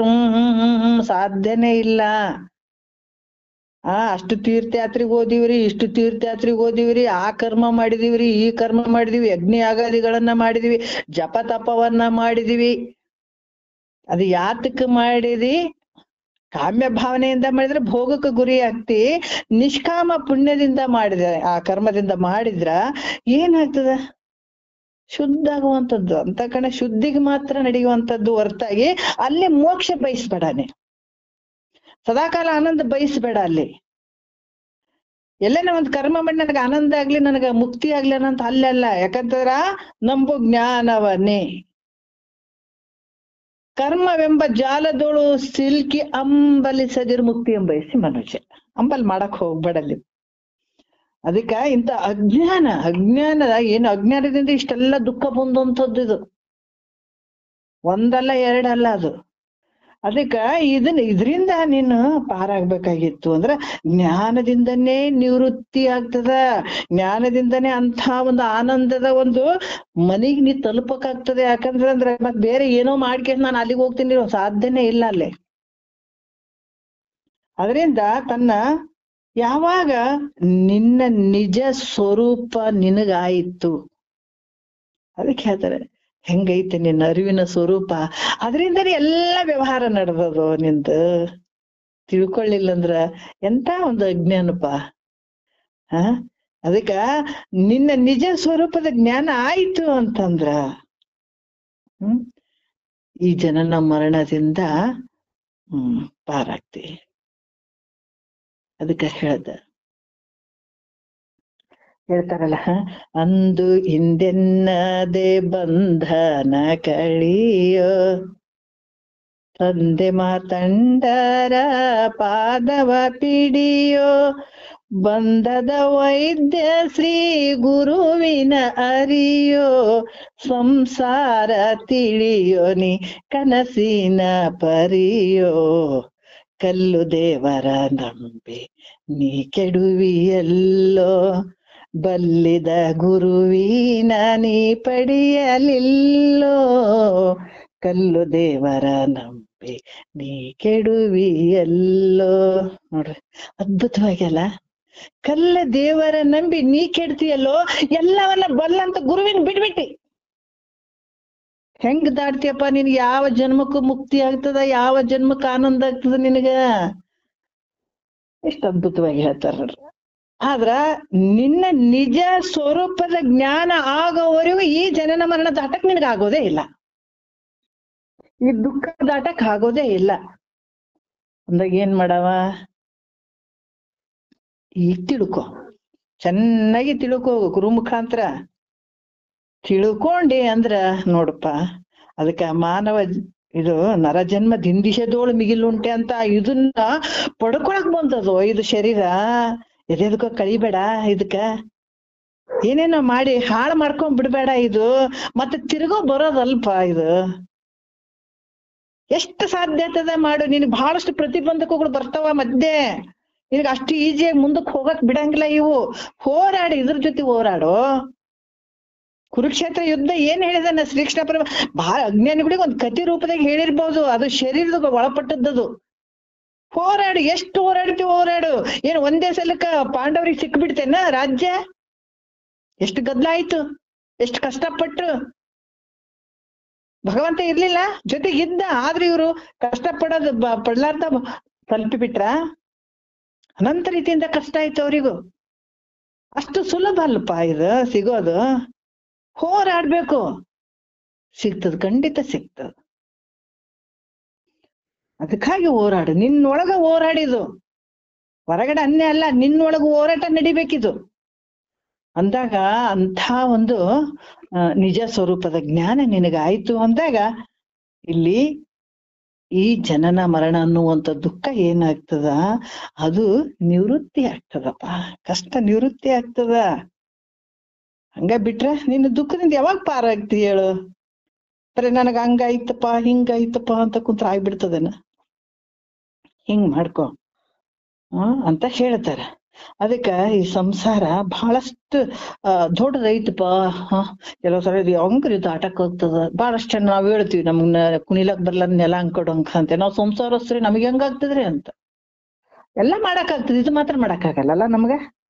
ಉಳಿದದ್ದೆಲ್ಲಾ ಮಾಡ್ತೀವಿ. ಸಂಸಾರ ಏನು ಎಡಿ ಬಿಡ್ದಂಗ್ ಮಾಡ್ತೀವಿ. ಸಾಯೋವರೆಗೆ ಇನ್ನೂ 1 ವರ್ಷ 2 ವರ್ಷ ಇನ್ನೂ 4-5 ತಿಂಗಳನ್ನೇ ಸಾಯದ. ಯಾಕೆ ನಾಳೆನೆ ಸಾಯ್ತೀವಿ ಅಂದ್ರೆ ಇವತ್ತಿನ ದಿವ್ಸನು ಸಂಸಾರ ಮಾಡಿರ್ತೀವಿ. ಅದ್ ಹೆಂಗೈತೆ? ತುಂಬಲಾರ್ದದು, ತಳ ಇಲ್ದ ಪಾತ್ರೆ ಅದು, ಯಾವಾಗೂ ತುಂಬಂಗ್ಲದು. ಸಂಸಾರ ಮಾಡಿ ಜ್ಞಾನ ಮಾಡ್ಕೋತೀನಿ ಅನ್ನೋದಲ್ಲ. ನೀನ್ ಯಾವ ಜನ್ಮಕ್ಕೂ ಜ್ಞಾನ ಆಗಂಗಿಲ್ಲ ನಿನಗ. ಜ್ಞಾನವನ್ನ ಪಡ್ಕೊಂಡು ಮುಗಿಸ್ಕೊಂಡು ನಾವು ಸಂಸಾರ ಮಾಡಕ್ ಬರ್ಬೋದು. ಆದ್ರ ಸಂಸಾರ ಮುಗಿಸಿ ಮಾಡ್ತೀನಿ ಅಂದ್ರೆ ಮೂರ್ಖ ಅಂತಾರ ಅವ್ರು. ಯಾವಾಗ ಮುಚ್ಚುತ್ತದ, ಯಾವಾಗ ಮುಗಿತದೋ ಅದು ಮುಗಿಯಂಗ್ಲ, ತಳ ಇಲ್ದ ಪಾತ್ರೆ ಇದ್ದಂಗ ಅದು. ಅದಕ್ಕ ಮಹಾತ್ಮರು ಹೇಳ್ತಾರೆ, ಎಷ್ಟ್ ಅಂತ ಹೇಳ್ತಾರ. ಸಮುದ್ರ ಉಪಮಾನ ಕೊಟ್ಟಿದಾರ. ಈ ಸಂಸಾರ ಅನ್ನುವಂಥದ್ದು, ಈ ಸಂಸಾರ ಹೆಂಗೈತಪ್ಪ ಅಂದ್ರ ಅಪಾರ. ಆದ್ರೂ ಇದು ನಮ್ಗೆ ಹೆಂಗ ಆಗ್ತದ್ರಿ ಸಂಸಾರಸ್ಥರಿಗೆ ಅಂತ? ಹಂಗ ಮಾಡಂಗಿಲ್ಲ. ಪ್ರತಿಯೊಂದು ಜೀವಿ ಇದನ್ನ ಪಡ್ಕೊಳ್ಬೇಕಾದಂಥದ್ದು ಕರ್ತವ್ಯ. ಅದು ಒಂದು ವಿಚಾರ ಹೇಳ್ತಾರ ಅದು. ಯಾಕಂದ್ರ ಈ ಸ್ವಸ್ವರೂಪ ಅನ್ನುವಂಥ ಏನದ, ಈ ಜ್ಞಾನದಿಂದ, ಇಂಥ ಒಂದು ಸಮುದ್ರೋಪಾದಿಯಿಂದ ಕೂಡಿದಂತ ಈ ಸಂಸಾರ ಏನದ, ಇದು ದಾಟಕ್ ಬರ್ತದ, ಸುಲಭ ಐತೆ. ಯಾವಾಗ ನಿನ್ನ ಸ್ವಸ್ವರೂಪದ ಜ್ಞಾನ ಆಯ್ತು ಅಂತಂದಾಗ ಆನಂದ ನೋಡ್ರಿ, ಮುಗೀತು. ಏನಿಲ್ಲ, ಆರಾಮಾಗಿ ದಾಟೋದು. ಅದಕ್ಕೆ ಇದು ಬಹಳ ಸುಲಭನೂ ಐತೆ, ಅಷ್ಟೇ ಕಷ್ಟನೂ ಐತೆ. ಹೆಂಗ ಸುಲಭ? ಬಹು ಸುಲಭ ಬ್ರಹ್ಮಜ್ಞಾನ. ಗುರು ಒಲಿದು ಪೇಳದಿರಲು ಬ್ರಹ್ಮನಿಗೂ ಅಸಾಧ್ಯ ಅಂತ ಹೇಳ್ಯಾರಿದ. ಬಹಳ ಸುಲಭನ ಐತೆ. ಯಾವಾಗಂದ್ರ ಗುರು ಒಲಿದು ಪೇಳ್ಬೇಕು. ಗುರುದ ಹೆಂಗಂದ್ರ ಗುರು ಬಹಳ ಒಲಿವಿನಿಂದ ತಿಳಿಸ್ಬೇಕು, ಪ್ರೀತಿಯಿಂದ ತಿಳಿಸ್ಬೇಕು. ಅದಕ್ಕೆ ಹೇಳ್ಯಾರಲ್ಲ, ಗುರುವಿನ ಲಕ್ಷಣದೊಳಗ ಕರುಣೆ, ಸತ್ಕಲೆ, ನಿರಾಶೆ, ಶಾಸ್ತ್ರ ಪರಿಣತೆ, ಸುಮುಖತ್ವ, ಸುಜ್ಞಾನದ ಕೆಲವು ವಿಚಾರಗಳನ್ನ ಹೇಳಿದಾರ. ಆ ತರ ಇರ್ಬೇಕು. ಅವಾಗ ಶಿಷ್ಯನು ಕೇಳುವಂತ ಅಧಿಕಾರಿ ಇರ್ಬೇಕಾಗ್ತದ. ಬಹಳ ಸುಲಭ ನಡೀತದ ನೋಡ್ರಿ ಇದು. ಆದ್ರ ಗುರು ಒಲಿದು ಪೇಳದಿರಲು, ಅದು ಬ್ರಹ್ಮ ವಿಷ್ಣು ಮಹೇಶ್ವರರಿಗೂ ಕೂಡ ಹೇಳಕ್ಕಾಗಲ್ಲ ಅಂತಿದ. ಹಂಗೈತೆ ಇದು. ಅದಕ್ಕ ಇದನ್ನ ಈ ರೀತಿ ನೀನು ವಿಚಾರ ಮಾಡಿ. ಅದಕ್ಕೆ ಆರು ನಾನೆಂದು ವಿಚಾರಿಸಿ ತಿಳಿಯೇ ಸಂಸಾರ ಸಾಗರವನ್ನು ಉತ್ತರಿಸುವುದರೆ. ಇದು ನೋಡ್ರಿ, ಈ ದಾಟ್ಲಿಕ್ಕೆ ಬಹಳ ಇದೇನ್ ಬಹಳ ಕಠಿಣ ಅಲ್ಪ. ಯಾರು ನಾನಂತ ತಿಳ್ಕೊ. ಫಸ್ಟ್ ತಿಳ್ಕೊಂಡೆ ಅಂದ್ರ ಬಹಳ ಆಶ್ಚರ್ಯನಲ್ಲ, ಆರಾಮಾಗಿ ದಾಟ್ಬೋದಪ್ಪ ನೀನು ಅಂತ ಹೇಳ್ತಾರ ಮಹಾತ್ಮರು. ಈಗ ಹೆಂಗ ಕೆಲವೊಂದು ವಿಚಾರಗಳನ್ನ ಹೇಳ್ತಾರೆ. ಯಾಕಂದ್ರ ಈ ಕಾರಣ ಆಗಿರುವಂತ ಪಂಚಭೂತಗಳು, ಅದ್ರ ಕಾರ್ಯಗಳು, 25 ತತ್ವಗಳು, ಇವು ತಿಳ್ಕೊಳ್ಳುವಂಥದ್ದು ನಿನ್ನೊಳಗ ಹೇಳ್ತಾರ. ನಾವೆಲ್ಲಿ ತಪ್ಪುತ್ತೀವಿ ಅಂದ್ರೆ ಹೊರಗಡೆ ಯಥಾ ಬ್ರಹ್ಮಾಂಡ ತಥಾ ಪಿಂಡ, ಪಿಂಡದೊಳಗೆ ತಿಳ್ಕೊಂಡ್ರೆ ಬ್ರಹ್ಮಾಂಡನೇ ತಿಳಿಬಹುದು. ಆದ್ರೆ ಇಲ್ಲೇ ಬಿಟ್ಟು ಹೊರಗೆ ತಿರುಗಾಡಿದ್ರ ಏನ್ ಸಿಗ್ತದ? ಪಿಸಾಚಿಗಳಾಗ್ತಿವಿ ಅಷ್ಟೇ, ಏನು ಸಿಗಂಗಿಲ್ಲ. ಏಸು ಜನ್ಮ ತಿರುಗಾಡಿದ್ರೂ ಸಿಗಂಗಿಲ್ಲ. ಯಾವಾಗ ನಿನ್ನನ್ನ ನೀನ್ ಅರ್ಥಕೊಂಡಾಗೆ ಇಲ್ಲಿಗೆ ಬರ್ಲಿಕ್ಕೆ ಸಾಧ್ಯ ಆಗ್ತದ, ಇಂಥ ತಿಳ್ಕೊಳಿಕ್ ಸಾಧ್ಯ ಆಗ್ತದ, ಅರ್ಥಗೆ ಅಂತ ಒಂದು ಆನಂದವನ್ನ ಅನುಭವಿಸ್ಲಿಕ್ಕೆ ಸಾಧ್ಯ ಆಗ್ತದ. ಅದಕ್ಕೆ ಬೊಮ್ಮವನ ಅರಿವಿನೆಂದು ಬಳಲುವರು, ತಮ್ಮ ನೇತಿಗಳೆದು ಅನ್ಯವನೇ ನೋಡಿ ಮನುಷ್ಯರು. ತಿಳಿದು ಮೊದಲ ತತ್ವ ಕುಳವೆಲ್ಲವನ್ನು ನೇತಿಗಳೆದು, ಅದನ್ನ ಹೇಳ್ತಾರೆ. ಅವು ಅನಾತ್ಮಕವೆಂದು ಬಳಿಕವನು ಒಳಗಧಿಕರಣವೆನಿಪ ನಿರ್ವಿಕಾರ ಸಂದುಳುಮೆ ತಾವೆಂಬ ವಿವೇಕವನ್ನು ಬಳಿ ವಿಡಿಯದೆ ಬೊಮ್ಮವನರಿವೆನೆಂದು ಬಳ್ತಾ ಇದ್ದಾವ. ಅಯ್ಯೋ ಏನ್ ಮಾಡೋದು ನೋಡ್ರಿ. ಅಲ್ಲಿ ಯಾಕೆ ನೋಡಕ್ ಹೋಗ್ತೀರಪ್ಪ? ಈಗ ಅದಕ್ಕೆ ವಿಚಾರಿಸಿ ತಿಳಿಯೇ, ವಿಚಾರಿಸಿ ತಿಳ್ಕೋ, ವಿಚಾರ ಮಾಡು, ಅದು ತಿಳ್ಕೋ. ನಾವ್ ಹೇಳಂಗಿಲ್ಲ ಮಕ್ಕಳಿಗೆ, ನೋಡು ಹಂಗೈತಿ ನೋಡು, ಸರಿಯಾಗಿ ವಿಚಾರ ಮಾಡಿ ತಿಳ್ಕೋ, ಅಲ್ಲಿ ಇಲ್ಲಿ ಹೋಗ್ಬೇಡ, ಅಲ್ಲಿ ಇಷ್ಟು ಕಷ್ಟ ಐತಿ ನೋಡು, ಇಲ್ಲಿ ಈ ತರ ಹೋದ್ರೆ ಇಷ್ಟು ಚೆನ್ನಾಗೈತಿ ನೋಡು, ಇದು ಹಿಂಗ್ ತಗೊಂಡ್ರೆ ಹಿಂಗ ಆಗ್ತದ ನೋಡು ಅಂತ ನಾವೆಲ್ಲ ಹೇಳ್ತೀವಿ. ನೋಡು ವಿಚಾರ ಮಾಡು, ಸರಿಯಾಗಿ ವಿಚಾರ ಮಾಡು ಅಂತೀವಲ್ಲ. ಇಲ್ಲೂ ಅದೇ ಹೇಳ್ತಾರ ನೋಡ್ರಿ. ಎಂತ ಒಂದು ಕರುಣಾಮಯಿ ಸದ್ಗುರುನಾಥ. ನಾವು ಮಕ್ಕಳಿಗೆ 1 ಸಲ 2 ಸಲ ಹೇಳಿ ಬ್ಯಾಸಪಟ್ಟಾಗ ಏನಾಕ್ ಮಾಡ್ಕೊಳಕ್ ಹೋಗಾಡ್ಕಂತೀವಿ. ಆದ್ರ ಮಹಾತ್ಮರು ಹಂಗಲ್ಲ. ಇದನ್ ತಿಳಿಲಿಲ್ಲ ಅಂದ್ರೆ ಇದಾರ ತಿಳ್ಕೊಳ್ಳಿ, ಇದು ತಿಳಿಲಿಲ್ಲ ಅಂದ್ರೆ ಹಿಂಗಾರ ತಿಳ್ಕೊಳ್ಳಿ, ಹಿಂಗಾರ ಮಾಡ್ಲಿ ಅಂತ ಒಂದೊಂದು ವಿಷಯಗಳು ಇಷ್ಟಿಷ್ಟು ಸಲ ಹೇಳತ್ತಾರ ಅಂದ್ರೆ ಎಷ್ಟು ಕರುಣಾಮಯಿಗಳರಿ. ಹಂಗ ಸಾಯೋದು ಬೇಡ. ಯಾಕಂದ್ರೆ ಮಾನವ ಜನ್ಮ ಒಂದೇ ಸಲ ಬಂದದ, ಮತ್ತೆ ಪದೇ ಪದೇ ಬರುವಂತದ್ದಲ್ಲ. ಏನ್ ತಿಳ್ಕೋತಾರ ಅಟ್ ಭಾವದಲ್ಲಿ ಇರ್ತದ, ಮತ್ ಮುಂದೆ ಅವ್ರಿಗೆ ಇನ್ನೊಂದು ಮೆಟ್ಲಾಗ್ತದ ಅನ್ನುವಂತ ಆ ಕರುಣೆನು ಇದ್ರಲ್ಲಿ ತುಂಬಿದೆ ನೋಡ್ರಿ. ಈಗ 1ನೇ ನುಡಿ ಏನ್ ಹೇಳಿದಾರ ನೋಡೋಣ. ತನುವಿದ ಆನಲ್ಲ, ವಿಂದ್ರಿಯೂ ಆನಲ್ಲ, ಸುವರ್ಗ ವೆನಿಪ ಆನಲ್ಲ, ಹಮ್ಮು ಚಿತ್ತ ಬುದ್ಧಿ ಮನವು ಅಲ್ಲ, ಹಿಳೆ ವಾರಿ ಶಿಖಿ ವಾಯು ನಭವೆಂಬು ಈ ವಿನಿತು ನಾನಲ್ಲವೆನಗೆ ವೇದ್ಯವಾಗಿ ಅಂತ ಹೇಳ್ತಾರ ಅವರು. ಏನ್ ಹೇಳ್ತಾರ? ತನುವಿದು ಶರೀರ, ಈ ದೇಹ ನಾನು ಅಲ್ಲ. ಯಾಕಂತಂದ್ರ ಈ ದೇಹ ನಾನಲ್ಲ ಅಲ್ಲ ಅಂತ ಬರೀ ಅವ ಹೇಳ್ತಾರ್ರಿ, ಅಲ್ಲಿಂದ ಹಿಂಗೆ ಹೇಳ್ಕೊಂತ ಬಂದಾರ್ರಿ ಅಂತಂದ್ರು ಕೂಡ ನಮ್ ತಲಿಗೆ ಹತ್ತಿದನಂದ್ರ ಇಲ್ಲ, ಅದು ಬಹಳ ಹೊತ್ತಬೇಕ ತಲಿಗೆ. ಯಾಕಂದ್ರೆ ಇಷ್ಟು ಕೇಳಿದ್ರು ಕೂಡ ಹಿಂಗೆ ಕೇಳಿ ಹಿಂಗ್ ಬಿಡ್ತೀವಿ. ಅದೇ ಯಾರನ್ನ ಬೈದಿದ್ರು ಅಂತಂದ್ರ ಸಾಯೋವರೆಗೂ ನೆನ್ಪಿಟ್ಕೋತೀವಿ ನಾವು, ಹೌದಲ್ಲ? ಸದ್ಗುರು ಹೇಳಾಕತ್ತೇನ ಅಲ್ಪ ಶರೀರ ನೀನ್ ಅಲ್ಲ ಅಂದ್ರು ಕೂಡ ನಮ್ಗೆ ಹೋಗಾಕತ್ತಿದೇನಂದ್ರ ಹಂಗ ಹಿಡ್ಕೊಂಡ್ ಕುಂತು ಬಿಟ್ಟಿವಿ. ಹಂಗ ಹೇಳ್ತಾರ ಅವ್ರ, ಹಂಗ ಹೇಳ್ತಾರ ನಾವ್ ಹಂಗ. ಯಾಕಂದ್ರೆ ಅದಕ್ಕೆ ನೋಡ್ರಿ, ಇದು ದೊಡ್ಡ ಅಜ್ಞಾನ ಇದು. ಯಾರಾದ್ರೂ ಒಂದ್ ಏನಾರಂದ್ರೆ ಸಾಯವರಿಗೂ ಅದ್ರ ಮಾರಿ ನೋಡಂಗಿಲ್ರಿ ನಾವು, ಹಂಗ ಅಂದ್ಬಿಟ್ಟಾರ ಅಂತೀವಿ. ಗುರುನಾಥ್ ಹಿಂಗ ಹೇಳಕತ್ತಾನೆ, ಶರೀರ ನಾನಲ್ಲ ಅಂತ ತಿಳ್ಕೊಂಡ್ಬಿಡು ಅಂತಾರ. ಅಂತೀವಿ. ಅದಕ್ಕ ಏನ್ ಹೇಳ್ತಾರ, ದೇಹವು ಇದು ನಾನಲ್ಲ ಅನ್ನುವಂಥದ್ದು. ಇಂದ್ರಿಯ ಏನದಾವ? 10 ಅದಾವಲ್ಲ. ತನುವಿದಾನಲ್ಲ, ಇಂದ್ರಿಯೂ ಆನಲ್ಲ. ಇಂದ್ರಿಯಗಳು ಏನದಾವ? ಇಂದ್ರಿಯಗಳು ಇವ್ಯಾವು ನಾನಲ್ಲ. 10 ಇಂದ್ರಿಯ ಅನ್ನೋನ್ ಏನು ಚೇಂಜ್ ಆಗಿಲ್ಲ. ಬಾಲ್ಯದಲ್ಲೂ ನಾನೇ ಇನಿ, ಯೌವನದಲ್ಲೂ ನಾನೇ ಇನಿ, ಮುಪ್ಪಿನಲ್ಲೂ ನಾನೇನಿ, ಸಾಯಕ್ ಹೋಗಕತ್ತಿದಲ್ಲಿಂದ ನಾನೇ ಇನಿ. ಏನಾರ ವ್ಯತ್ಯಾಸ ಆಗ್ಯದನಲ್ಲಿ? ನಾನನ್ನವನೇ, ಏನು ವ್ಯತ್ಯಾಸ ಇಲ್ಲ. ಶರೀರ ಮಾತ್ರ ಬಾಲ್ಯನ ಹೋಯ್ತು, ಯೌವನ ಹೋಯ್ತು, ಮುಪ್ಪು ಹೋಯ್ತು, ಸಾಯಕತ್ತದ, ಹೋಗಕತ್ತದ. ಆದ್ರ ಈ ಸಾವು ಯಾರಿಗೈತೆ? ಈ ಶರೀರಕ್ಕೈತೆ ಸಾವು, ಜನನ ಮರಣ ಅನ್ನುವಂಥದ್ದು ಶರೀರಕ್ಕೆ. ಆದ್ರ ನೀವು ಒಳಗಿನವನಿಗಲ್ಲ ಸಾವು, ಒಳಗಿನವನಿಗೆ ಹಂಗ ಇರವನೇ ನೀನು. ಮತ್ತೆ ಯಾವ ರೀತಿ ಅಂತಂದ್ರ, ಈ ಶರೀರ ನಾನು ಅನ್ನುವಂಥದ್ದು, ಈ ಶರೀರ ಹೆಂಗೈತೆ? ಷಡ್ಭಾವಿಕರ್ಕ ಒಳಗಾಗುವಂಥದ್ದು. ಅದಕ್ಕ ಇವು ನಾನಲ್ಲ. ಇವು ತೋರ್ತಾವ, ಅಡಗ್ತಾವಪ್ಪ. ಮತ್ತ ಸತ್ತೋದ್ಗಳನ್ನೇ ಮತ್ ಹೋಗ್ಬಿಡ್ತದಲ್ರಿ. ಮತ್ ನಾನು ಹೋಗ್ತೇನೆ, ನಾನಂತ ಹೋಗಿಲ್ಲ. ಯಾಕೆ? ನೀನ್ ಇದ್ದವನೇ ಇದೆ. ಮತ್ ಜಾಗ್ರದಲ್ಲೂ ಇದೆ, ಸ್ವಪ್ನದಲ್ಲಿ ಇದೆ, ಸುಸುಪ್ತಿಯಲ್ಲಿ. ಪ್ರಾಕ್ಟಿಕಲ್ ನೋಡ್ಕೋ. ಈಗ ಅದು ಬಹಳ ದಿವ್ಸದಿಂದ ಸತ್ತಿನಂತ ಅನ್ಕೋ, ಇದು ಕ್ಷಣಿಕ ಸತ್ತಿನಂತ ಅನ್ಕೋ. ನಿದ್ದೆ ಒಳಗ್ ಸತ್ತಂಗೆ ಇರ್ತಿದಿಲ್ಲ ನೀನ್, ಮತ್ತೆ ಮುಂಜಾನೆ ಹೇಳ್ತಿದ್ದಿಲ್ಲ. ಅದು ಬಹಳ ಲಾಂಗ್ ಆಯ್ತು, ಇದು ಸ್ವಲ್ಪ ಕಡಿಮೆ ಆಯ್ತು. ಆದ್ರ ಈ ಶರೀರ ಇಲ್ಲ, ಜಾಗ್ರದಲ್ಲಿ ಅದ, ಸ್ವಪ್ನದಲ್ಲಿ ಇಲ್ಲ, ಸುಸುಪ್ತಿಯಲ್ಲಿಲ್ಲ. ಆದ್ರೆ ನೀ ಮಾತ್ರ ಇದ್ದವನೇ ಅದೆಲ್ಲ, 3 ಅನ್ಭೋಗಿಸುವಂಥವ್ ನೀನೇ ಇದಿ. ಅದಕ್ಕ ಇವು ನಾನಲ್ಲ. ತೋರ್ತಾವ, ನಿನ್ನೊಳಗ ತೋರ್ದಂಗ ಆಗ್ತಾವ, ನನ್ನೊಳಗ್ ತೋರ್ತಾವ. ಮತ್ತ ಅಂದ್ರೆ ಯಾಕಂತಾರೆ ಇಲ್ಲಿ ಕೂಡ ಹೇಳ್ತಾರ, 10 ಇಂದ್ರಿಯಗಳಾದ್ರೂ ಕೂಡ ಇವು ಒಂಥರ ಸಾಧನೆಗಳು. ಸಾಧನೆಗಳು ಅಂತಂದ್ರೆ ಈ ಜ್ಞಾನೇಂದ್ರಿಯಗಳು ಅದಾವಂದ್ರೆ ಇವು ನಮ್ಮ ಮಷಿನ್ಗಳು ಇದ್ದಂಗೆ. ಇವು ಈ ಕಣ್ಣು, ಕಿವಿ, ಮೂಗು ಇದಕ್ಕೊಂದು ವಿಷಯಗಳು.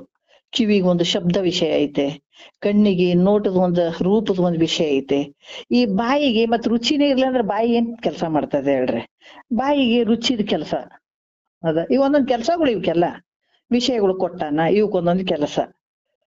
ಆಮೇಲೆ ಈ ಚರ್ಮಕ್ಕ ಸ್ಪರ್ಶ ಮಾಡುವಂತ ಒಂದು ಕೆಲಸ, ಮೂಗಿಗೆ ವಾಸನೆ ನೋಡುವಂಥದ್ದು, ಇವು ಕೂಡ ಅರಿಸಿಕೊಡ್ತಾವ, ಇವು ನಾನಲ್ಲ ಅನ್ನುವಂಥದ್ದು. ಮತ್ತೆ ಇವು ಯಾಕಂತಂದ್ರ ಈ ಪ್ರಾಣ ಅಪಾನ ವ್ಯಾನ ಉದಾನ ಸಮಾನ, ಇವು ವಾಯುಗಳು ಕೂಡ ಇವೆಲ್ಲ ಒಂದಕ್ಕೊಂದು ಪೂರಕ ಆಗಿರುವಂಥವು, ಇವು ಯಾವ ನಾನಲ್ಲ. ಮತ್ತೆ ಪ್ರಾಣಕ್ಕೆ ಯಾವ್ದು ಐತಪ್ಪ ಅಂದ್ರೆ ಹಸಿವು ತೃಷೆ ಐತೆ, ಹಸು ನನಗೆ ಆಗ್ತದಂತೀವಿ, ಯಾಕಂದ್ರೆ ನಾವು ಆರೋಪ ಮಾಡ್ಕೊಂಡಿವಿ. ಆತ್ಮ ಹೆಂಗ, ಆತ್ಮ ಮತ್ತೆ ಅನಾತ್ಮ ಒಂದಕ್ಕೊಂದು ತಾಧ್ಯಾತ್ಮ ಹೊಂದಿದ್ದಕ್ಕಾಗಿ ಹಸಿವೆ ನೀರಡಿಕೆ ಇದೆಲ್ಲ ನನಗ ಆಗ್ತದ ಅಂತ ಕೂತ್ಕೊಂಡಿದ್ದೇನೆ. ಆದ್ರ ಹಸಿವೆ ನಿಜವಾಗ ಆಗುವಂಥದ್ದು ಯಾವ್ದಕ್ಕಂದ್ರೆ ಪ್ರಾಣವಾಯುವಿಗೆ. ಅಲ್ಲಿ ಹಸಿವೆ ತೃಷೆ ಈ ಉಸಿರಾಟ ತಗೊಳ್ಳುವಂಥದ್ದು ಬಿಡುವಂಥದ್ದು ಇವೆಲ್ಲ ನನಗ ದೃಶ್ಯ ಆಗಿದಾವ. ನಾ ಹಸಿವೆ ಐತಪಾ ನನಗ ಅಂತೀವಿ, ನೀರಡಿಕೆ ಐತಪಾ ಅಂತೀವಿ. ಇವೆಲ್ಲ ಹೆಂಗದಾವ ನಿನ್ನಿಂದ ತಿಳಿಸಿಕೊಳ್ತವೆ, ಇವು ಯಾವ ನಾನಲ್ಲ. ಮತ್ತೆ ನಾನು ಅಂತ ಅಭಿಮಾನ ಪಡುವಂಥದ್ದು ಕೂಡ ಇದು ಕೂಡ ನಾನಲ್ಲ. ಅದಕ್ಕೆ ಯಾವಾಗ ನಾನು ಅಂತ ಹೇಳ್ತೀಯ ಆವಾಗ ನೀನ್ ಇರಂಗಿಲ್ಲ. ನಾನಲ್ಲೋ ಶಿವ ನಾನಲ್ಲೋ, ನಾ ಹೋಗದೆ ಶಿವ ತಾನಾಗಲ್ಲ. ಇದು ಅಭಿಮಾನ ಪಡುವಂಥದ್ದು. ನಾನು ಅನ್ನುವಂಥ ಅಭಿಮಾನ ಅಹಂಕಾರ ಇವುಗಳು ಯಾಕಂತಂದ್ರೆ ಈ ಚಿತ್ತು ಇವು ನಿಶ್ಚಯ, ಯಾಕಂದ್ರೆ ಬುದ್ಧಿ ನಿಶ್ಚಯದಿಂದ, ಈ ಸಂಶಯಗಳು ಯಾಕಂದ್ರೆ ಮನಸ್ಸು ಸಂಕಲ್ಪ ವಿಕಲ್ಪ ಇವೆಲ್ಲ ನಿನ್ನಿಂದಲೇ ತಿಳಿಸಿಕೊಡ್ತಾವ. ನಿನ್ನಲ್ಲಿರುವಂತ ಪ್ರತಿಯೊಂದು ನಿನ್ನಲ್ಲೇ ತಿಳಿಸಿಕೊಡ್ತಾವ. ಇವು ನಾನು ಅಲ್ಲ. ಮನೇನ ಸಾಮಾನ್ಯ ಎಲ್ಲಾರು ನಾನು ಅಂತ ಅನ್ನಂಗಿಲ್ಲಲ್ಲ ನೀನು. ಅದ್ರಂಗ ಈ ಮನಿ ಶರೀರ ಅನ್ನುವಂತ ಮನಿ ಒಳಗೆ ಇವೆಲ್ಲ ಸಾಮಾನುಗಳು ಅದಾವ, ನಾನು ಅಲ್ಲ ಇವು. ಸುಮ್ಮ ನಾವು ಇದನ್ನ ಬಳಸ್ಕೊಂಡು ಈಗ ಮನ್ಯಾಗ ನಾವ್ ಇರ್ತೀವಪ್ಪ, ಎಲ್ಲ ಸಾಮಾನುಗಳು ಬೇಕಾಗ್ಯಾವ, ಇದು ಬೇಕ್ರಿ, ಇದು ನಮ್ಗೆ ಬೇಸಿಕ್ ನೀಡ್ಸ್ರಿ, ಇದು ಬೇಕು ಇದು ಬೇಕ್ರಿ ಇದು ಬೇಕ್ರಿ ಇದು ಬೇಕ್ರಿ ಅಂತ ಇಟ್ಕೊಂಡು ಕುಂತಿರ್ತೀವಿ. ಎಲ್ಲ ನಾನೇ ಅಂತೀನಿ ನಾನು. ಇಲ್ಲಲ್ಲ, ಈ ಶರೀರ ಅನ್ನುವಂತ ಮನೆಯಲ್ಲಿ ಇವೆಲ್ಲ ಇಂದ್ರಿಯಗಳು ಅದಾವ, ಎಲ್ಲಷ್ಟು ಅದಾವ, ಸಾಮಾನುಗಳು ಅದಾವ. ಇವೆಲ್ಲ ನಾನೇ ಅಂತ ತಿಳ್ಕೊಂಡ್ರೆ ಹೆಂಗಪ್ಪ? ಇವೆಲ್ಲ ನೀನ್ ಆಗಕ್ ಸಾಧ್ಯ ಇಲ್ಲ. ನೀನು ವ್ಯವಹಾರ ಮಾಡೋ ನೀವ್ ಒಳಗ್ ಬ್ಯಾರೇನೆ ಇದಿ, ಇವ್ಯಾವ ನಿನ್ಗೆ ಸಂಬಂಧ ಇಲ್ಲ. ಯಾಕಂದ್ರೆ ಜಗತ್ತಿನಾಗ ಎಲ್ಲ ವ್ಯವಹಾರಕ್ಕೂ ಸೂರ್ಯ ಸಾಕ್ಷಿ ಹೆಂಗ ಆಗ್ತಾನ, ಎಲ್ಲದಕ್ಕೂ ಸಾಕ್ಷಿ ಇರ್ತಾನಲ್ಲ. ಅದೇ ರೀತಿ ಕೂಡ ಇವು ನಿನ್ನಲ್ಲಿರುವಂತ ಈ ಕರ್ಣಾದಿಗಳು ಏನದಾವ ಇವೆಲ್ಲ ವ್ಯವಹಾರಕ್ಕ ಸಾಕ್ಷಿ ಆದಂತ ಅಂದ್ರೆ ನಿನ್ನ ಸ್ವರೂಪ ನೀನೆ. ಈ ರೀತಿ ತಿಳ್ಕೊಂಡು ವಿಚಾರ ಮಾಡ್ಕೊಂಡು ಇವನ್ನ ಬಹಳ ಸೂಕ್ಷ್ಮ, ಬೇಗ ಹತ್ತಂಗಲ್ರಿ ತಲೆಗೆ ಇವು. ಅದಕ್ಕೆ ಬಹಳ ಕೇಳಲು ಬೇಕು ವೇದಾಂತವೆಂಬ ಶಾಸ್ತ್ರವನ್ನಂತಾರ. ಬಹಳ ಸಲ ಕೇಳಿದ್ರೆ ಒಂದ್ ಚೂರ್ ಹತ್ಬಹುದು ಅಷ್ಟೇನೆ, ಹಂಗ ಐತಿ ನೋಡ್ರಿ. ಇದು ಹೆಂಗಿರ್ಬೋದು ನಮ್ಮೊಳಗಡೆ ಇರುವಂತದ್ದು. ಇದರಿಂದಾನೇ ದುಃಖ ಐತಿಪಾ, ಇವ್ನ ಹಿಂಗ್ ಬಿಟ್ಕೋ, ಇದರಿಂದ ಸುಖ ಐತಿ ಅಂದ್ರೆ ನಮ್ಗ್ ತಲೆಗೆ ಹೋಗಂಗಿಲ್ಲ ನೋಡ್ರಿ, ಹಿಂಗ ಐತಿದ. ಅದಕ್ಕ ಮಹಾತ್ಮರು ಹೇಳ್ತಾರ, ಇವು ಎಲ್ಲದಕ್ಕೂ ನಿನ್ನ ಶರೀರದಲ್ಲಿ ಏನದಾವ, ಇಂದ್ರಿಯಗಳು ಅದಾವ, ಇವೆಲ್ಲ ಅದಾವಲ್ಲ, ಇವೆಲ್ಲ ವ್ಯವಹಾರಗಳು ದೃಶ್ಯವಾಗಿ ನೀನೇ ತಿಳ್ಕೊತಿ ಅಂದ್ರೆ ಇವು ಸಂಪೂರ್ಣವಾಗಿ ಬಿಟ್ಟು ಬಿಡು. ಇವು ನಾನು ಅಲ್ಲ ಅಲ್ಲ ಅಲ್ಲ ಅಲ್ಲ, ಇವ್ಯಾವ ನೀನು ಅಲ್ಲ. ಇವ್ ಬಳಲುವಂಥದ್ದನ್ನು ಇಲ್ಲ ಅವು. ಯಾಕಂದ್ರೆ ಇವೆಲ್ಲ ಸಾಧನಗಳು, ನೀನು ಬಂದಂತ ಇವ್ ಇಂದ್ರಿಯಗಳು ಏನದಾವ ಇವೆಲ್ಲ ಒಂದು ಸಾಧನಗಳು ಅದಾವ. ಆದ್ರೆ ನೀನು ಇವಕ್ಕೆಲ್ಲ ಸಾಕ್ಷಿಯಾಗಿರುವಂತ ನೀನ್ ಬ್ಯಾರೇನೆ ಇದೆ ಅಂತ ತಿಳ್ಕೊ. ಎರಡನೇ ನುಡಿಯಲ್ಲಿ ಹೇಳ್ದ ಏನ್ ಹೇಳ್ತ, ಗುಣಹಂತೆ ಮಹದವಿದ್ಯೆ ಮಾಯ ಶಕ್ತಿಗಳೆಣಿಸಲ್ಲ ನಾನಲ್ಲ, ಅವರ ಧರ್ಮ ಕರ್ಮ ಗುಣಮೊಂದು ನಾನಲ್ಲ, ವಿಧ ಮಹಮೆಂದು ಗಣಿಸಲ್ಲ ನಾನಲ್ಲ ಎನಗದು ದೃಶ್ಯಮಾಗಿ ಅಂತ ಕೂಡ ಹೇಳ್ತಾರೆ. ಗುಣ ಅಂದ್ರ ಏನು? ಸತ್ವಾದಿ ಗುಣಗಳು, ಸತ್ವ ರಜೋ ತಮೋ ಗುಣಗಳು. ಹಂತೆ ಅಂದ್ರ ಅಹಂಕಾರ, ಮಹತ್ ಅಂದ್ರೆ ಈ ಗುಣಗಳನ್ನ ಗರ್ಭೀಕರಿಸ್ಕೊಂಡಿರುವಂಥದ್ದು. ಅಂತೆ ಅಂದ್ರ ಏನಂದ್ರ ಈ ಅಹಂಕಾರ ಅಂದ್ರ ಮೂಲ ಅಹಂಕಾರಕ್ಕ ತಗೊಂಡೋಗ್ತಾರಲ್ಲ. ಇವ್ ಏನಾಗ್ತದ ಅಂತಂದ್ರ ಅದೇ ಮೂಲ ಅಹಂಕಾರನೇ, ಅದೇ ಪ್ರಕೃತಿನೇ ಫಸ್ಟಿಗೆ. ಅದೇನಾಗ್ತದ ಮಹತ್, ಅದು ವಿಕಾರವಂತ ಬರ್ತದಲ್ಲ, ಅಲ್ಲಿ ಪ್ರಕೃತಿಯಿಂದ ಮಹತ್ತು ಅಂತ ಹೇಳ್ತಾರ.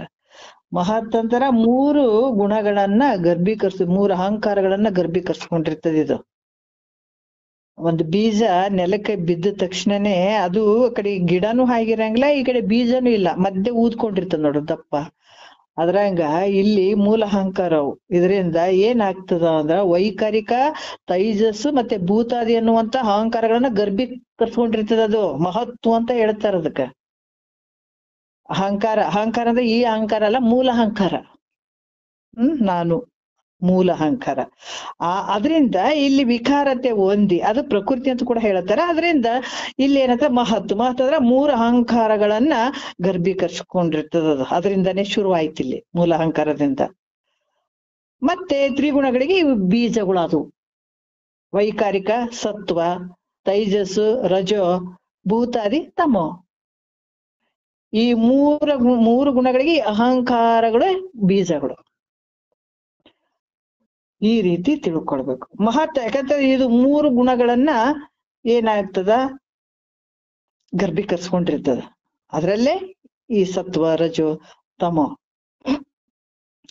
ಇಷ್ಟು ಗರ್ಭೀಕರಿಸ್ಕೊಂಡಿರ್ತಲ್ಲ. ಅವಿದ್ಯೆ ಅಂದ್ರ ತನ್ನನ್ನು ತಾನು ಏನಂದ್ರ ಅವಿದ್ಯೆ ಅಂದ್ರೆ ತನ್ನನ್ನು ತಾನು ಅರಿಲಾರ್ದೆ ಅವಿದ್ಯೆ. ಯಾಕಂತಂದ್ರೆ ಇದೇನಾಗ್ಯದಪ್ಪ ಅಂತಂದ್ರ ತನ್ನ ಸ್ವರೂಪವನ್ನ ಮರೆ ಮಾಡಿಬಿಟ್ಟದ. ಅದಕ್ಕೆ ಹೇಳ್ತಾರಲ್ಲ ಈ ಮಾಯಾಶಕ್ತಿ. ಯಾಕಂದ್ರ ಈ ತನ್ನ ಸ್ವರೂಪವನ್ನ ತಿಳಿಗೊಡ್ದಂಗ್ ಮಾಡ್ಬಿಟ್ಟದ. ಇದು ಮುಚ್ಚಿಬಿಟ್ಟದ. ಅದೇ ಬ್ರಹ್ಮನ ಆಧಾರದಲ್ಲೇ ತೋರಿದಂತದ್ದೆಲ್ಲ ಬ್ರಹ್ಮನ್ನೇ ಮುಚ್ಚಿದಂಗ್ ಮಾಡ್ಬಿಟ್ಟದ. ಅದಕ್ಕೆ ಅಜ್ಞಾನ ಅನ್ನುವಂಥದ್ದು, ಅವಿದ್ಯೆ ಅನ್ನುವಂಥದ್ದು, ಸ್ವರೂಪಕ್ಕೆ ಮರೆ ಮಾಡಿರುವಂಥದ್ದು. ಯಾಕಂದ್ರೆ ಈ ಮಾಯಾ ಅಂತಂದ್ರೆ ಕೂಡ ತಿಳಿಲಿಕ್ಕೆ ಹೋದ್ರೆ ಇಲ್ವೇ ಇಲ್ಲ. ಅದ್ರ ಕೆಲಸ ಬಹಳ ಅಘಟಿತ ಅಂತ ಹೇಳ್ತಾರೆ. ಅದು ಹೆಂಗಂದ್ರೆ ಅನಿರ್ವಚನೀಯ. ಅದು ಅಜ್ಞಾನ ಸಂದರ್ಭದಲ್ಲಿ ಇದೆ. ಜ್ಞಾನ ಸಂದರ್ಭದಲ್ಲಿ ಜ್ಞಾನ ಆಯ್ತು ಅಂದಾಗ ಇರಂಗಿಲ್ಲ. ನೋಡಿದಾಗ ಜಗತ್ತದು, ನೋಡದೇ ಇದ್ದಾಗ ಜಗತ್ತಿಲ್ಲ. ಇದು ಅನಿರ್ವಚನೀಯ ಅಂತ ಹೇಳುತ್ತೆ. ಈ ಕಣ್ಣು ತೆಗೆದಾಗ ಜಗತ್ತೈತಿ. ಇಷ್ಟೆಲ್ಲಾ ಮಾಡ್ತೀವಿ ನೋಡ್ರಿ. ಕಣ್ಣಿಂಗ್ ತೆಗೆದಾಗ ಮಾತ್ರ ಜಗತ್ತು ನೋಡ್ತೀವಿ, ಹೌದಾ? ಕಣ್ಣು ಮುಚ್ಚಿದ್ರೆ ಕಾಣದೇ ಇಲ್ಲ. ಅಜ್ಞಾನ ಸಂದರ್ಭದಲ್ಲಿ ಜಗತ್ತೈತೆ, ಜ್ಞಾನ ಆದ್ಮೇಲೆ ಜಗತ್ತಿಲ್ಲ. ಅದಕ್ಕೆ ಕೆಲವರೆಲ್ಲ ಹೇಳ್ತಾರೆ, ಇಲ್ರಿ ಬ್ರಹ್ಮ ಸತ್ಯ ಜಗನ್ಮಿಥ್ಯ ಅಂತ ಹೆಂಗ್ ಹೇಳ್ತಾರ್ರಿ? ಇನ್ನು ಕೇಳಿಲ್ಲ, ಶಾಸ್ತ್ರನ ಕೇಳಿರಂಗಿಲ್ಲ. ಇಷ್ಟ ಕಷ್ಟನೂ ಪಡಂಗಿಲ್ಲ ಅವ್ರು. ಏಕ್ದಮ್ ಆಗ್ಬಿಡ್ಬೇಕು ಕೆಲ್ಸಗಳು. ಇಷ್ಟು ದಿವಸ ಯಾರಿಗೆ ಕುಂತು ಕೇಳಬೇಕು? ದಿನ ಒಂದು ಕಾಲೇ ಇದನ್ನ ಕೇಳ್ಬೇಕಂತ, ಅದನ್ನ ತಿಳ್ಕೊಬೇಕಂತ, ಅದ್ರಂಗ ಹೋಗ್ಬೇಕಂತ ಯಾವನಿಗಾಗ್ತಾನಂತಾರ. ದಿನ ಕೇಳೋ ಸುಮ್ನೆ ಏನಿದೆ? ಇಲ್ಲಲ್ಲ, ಇದು ಬಹಳ ಸುಲಭ ಅಲ್ಲ. ಇದು ದಿನಾ ಕುಂತು ಕೇಳ್ಬೇಕು, ಹೌದಾ? ಕೇಳ್ದಾಗ ಆಗ್ತದ. ಇಷ್ಟು ಕುಂತಿಗೆ ಯಾರಿಗೆ ಇರ್ತದ ಪೇಶನ್ಸ್? ಕೇಳಾಕ ಎಲ್ಲಿ ಆಗ್ತದ್ರಿ? ಇಲ್ರಿ, ಒಂದೇ ಸಲಕ್ಕ ಬ್ರಹ್ಮ ಸತ್ಯ ಅಂತ ಗೊತ್ತಾಗ್ಬಿಡ್ಬೇಕಂತ, ಜಗತ್ ಮಿಥ್ಯ ಅಂತ ಗೊತ್ತಾಗ್ಬಿಡ್ಬೇಕಂತ. ಜಗತ್ ಮಿಥ್ಯ ಆಗೋದಕ್ಕೆ ಮಹಾತ್ಮರು ಇಷ್ಟೆಲ್ಲ ಮಾಡಿದ್ರ ಸಾಧನೆ. ಬ್ರಹ್ಮ ಸತ್ಯ ಜಗನ್ ಮಿಥ್ಯ, ಈ ಜಗತ್ ಮಿಥ್ಯ ಆಗೋದಕ್ಕೆ ಇಷ್ಟೆಲ್ಲ ಬೇಕಾಯ್ತು ಟೈಮ್. ಇವ್ರಿಗಿಲ್ಲ, ವ್ಯವಹಾರ ಮಾಡ್ದಂಗ್ ಕಾಣಕತ್ತ. ಅದ ಹೆಂಗ್ ಮಿಥ್ಯರಿ ಅಂತಂದ್ರ ಊರ್ ನಡಿಲಾರ್ದೇನೆ ಊರ್ ಬಂದ್ ಬಿಡ್ಲಿ ಅಂದ್ರೆ ಬರ್ತದನ? ನೀ ನಡ್ದಾಗ ನಿನಗ್ ಊರ್ ಬರ್ತದ ಅಷ್ಟೇ, ಹೊರತಾಗ ಬ್ಯಾರೆದವ್ರು ನಡ್ದಾಗ ನಿನಗ್ ಬರ್ತದನ್ ಊರು?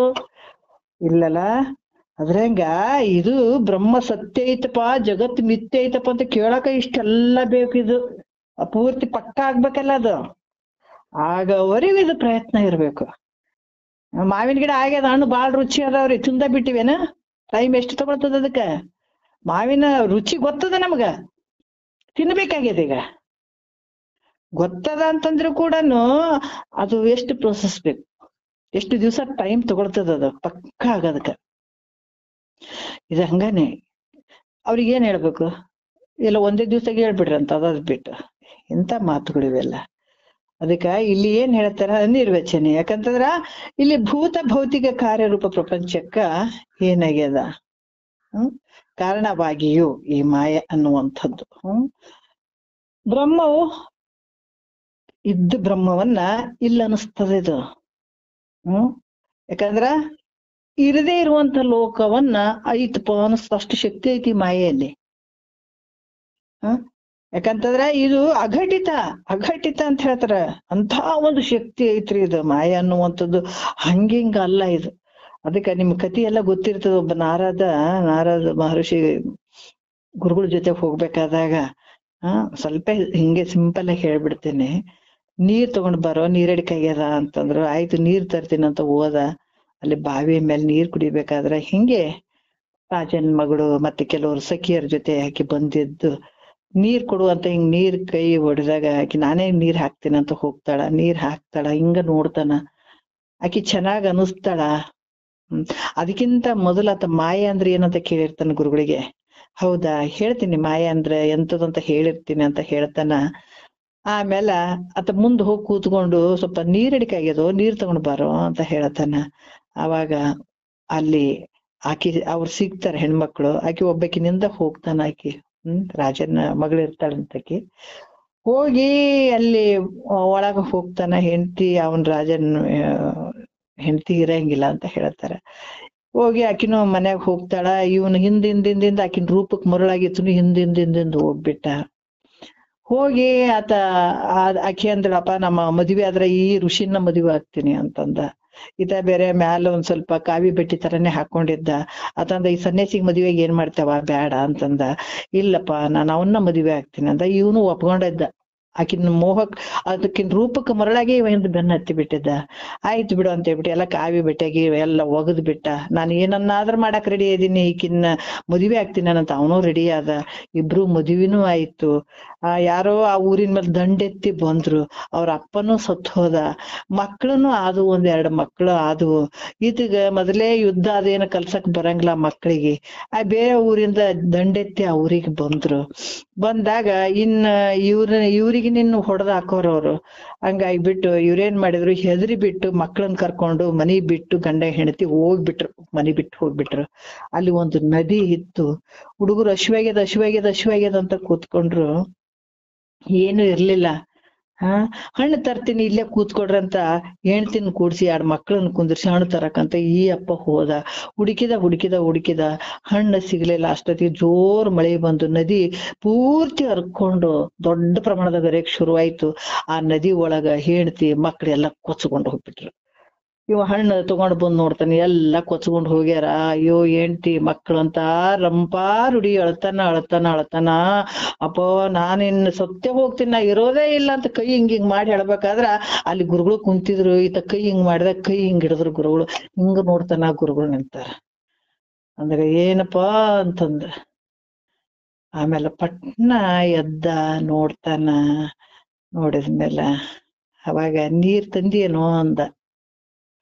ಅವಾಗ ಅನಿಸ್ತಪ್ಪ ಅಂತ ಸ್ವಲ್ಪ ಹೊತ್ತು ಸುಧಾರ್ಸ್ಕೊಂಡು ಆಮೇಲೆ ಹೇಳದಪ್ಪ, ಹಿಂಗೆಲ್ಲ ಆಯ್ತು ಅಂತ ಹೇಳಿದಾಗ, ನೀ ಏನ್ ಹೇಳಿದಿ, ಏನ್ ಕೇಳಿದ್ದಿ ನಿನ್ ಪ್ರಶ್ನೆ?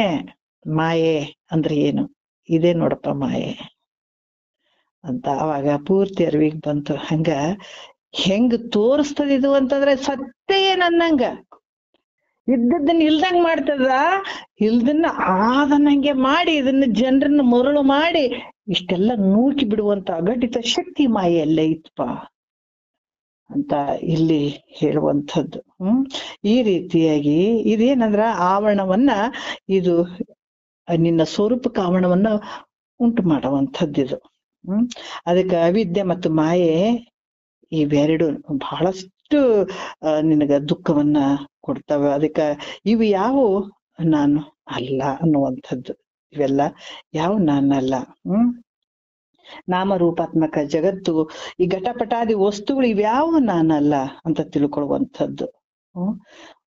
ಈ ರೀತಿ ಅಹಂ ಅಂತಂದ್ರ ನಾನು ಎನ್ನುವ ವೃತ್ತಿಗೆ, ಯಾಕಂದ್ರೆ ನಾನು ಅನ್ನುವಂಥ ವೃತ್ತಿಗೆ ವಿಷಯಗಳಾದಂತ ಈ ಶರೀರ ಆಗಿರ್ಬಹುದು, ಅಹಂಕಾರವೇ ಕಡೆಯಾಗಿರುವಂಥದ್ದು ಇವ್ಯಾವ ನಾನಲ್ಲ. ಶರೀರವನ್ನು ಇಟ್ಕೊಂಡು ಅಹಂಕಾರಾದಿಗಳಿಂದ ಕೂಡಿದಂಥದ್ದು ಯಾವ ದೃಶ್ಯವಾಗಿ ತಿಳಿಸಿಕೊಳ್ತಾವೆ ಇವು ಯಾವ ನಾನಲ್ಲ.